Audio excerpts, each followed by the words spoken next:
Sefydlwyd Riversimple mwyn arwain at newid mawr yn yr effaith amgylcheddol mae cludiant personol yn ei chael. Mae'n seiliedig ar y gred nad oes dim byd yn fwy effeithlon na char hydrogen ar gyfer teithio pellter byr, fel rydyn ni gyd yn ei wneud mor aml. Mae'r car cyfan wedi ei ddilynio mwyn lleihau faint o garbon deuocsid mae'n ei greu. Nod Riversimple yw defnyddio'u technoleg i ddangos ei bod yn bosib canolbwyntio ar faterion amgylcheddol a llwyddo hefyd i greu cynnyrch sy'n atyniadol i bobl.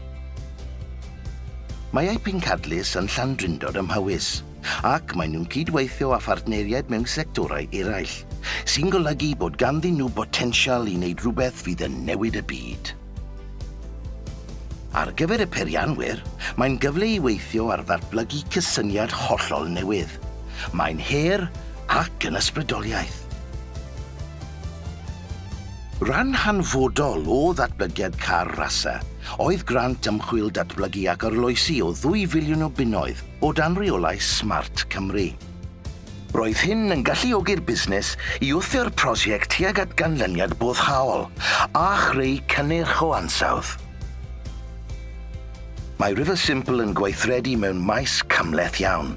Fodd bynnag, mae'r cyfleoedd sydd ar gael i gydweithio ac i gael cefnogaeth yn llawer rhy astrus i sefydliad o'i maint nhw allu ymdopi gyda mwyn manteisio arnyn nhw.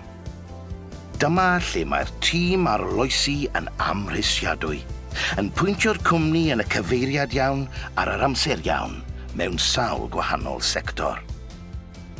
I Riversimple, mae'n wych cael cefnogaeth gan sector cyhoeddus sydd wir yn flaengar.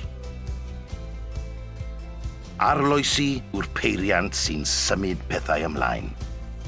Mae ceir yn gyffredinol yn rhan o fywydau bob dydd pob un ohono ni. Pan fyddwch chi'n newid cysyniad y car, byddwch chi'n newid bywydau pobl.